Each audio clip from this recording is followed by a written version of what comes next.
Mana shu duo imkonsiz bo'lgan narsani ham imkonli qildi. Ya'ni universitetga topshirayotgandim, u yerga kirish juda ham qiyin, imtihonlari qiyin va davlat tilini bilish kerak va talabalarni juda kam oladi.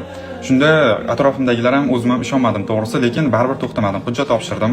Keyin 50 kun davomida tahajjud ibodatlarini qildim. Allohning 99 ismiga 99 marotabadan har kuni zikr qildim va ismi azam duosi bilan so'radim. Va Allohga hamdlar bo'lsin. Hatto davlat tilini ham bilmagan joyimga o'qishga qabul qilindim. Bilmadim, o'zim ham hayratdaman. Hali ham miyam his qilmayapti to'g'risi, lekin Allohga hamdlar bo'lsinki, biz uchun imkonsiz bo'lgan narsa Alloh uchun barchasi imkonli edi. Shuni unutmang, har doim duo qiling. Imkonsizdek ko'ringan narsalarni ham Allohdan so'rang, albatta beradi. Va qo'shimchasiga Allohim menga ilm bergin va mana shu ilmni boshqalarga ham o'rgatishga va'da beraman degandim. Alloh menga ilm berdi. Bilganimcha mana shu profilni ochib video joylay boshladim va videoni joylayotganimda Allohim mushkuli bor insonlarga yuborgin va hidoyat bergin va mushkulni oson qilgin deb joyladim. Gap hech qanday obunachilar soni, aktivlik yoki layklarda emas. Bu Allohga berilgan va'daning ustidan chiqish xolos. Videolarimni faqatgina kerakli insonlar oldidan chiqarishligini Allohdan duo qilib so'raganman. Har bir ishda bir hikmat bor, unutmang.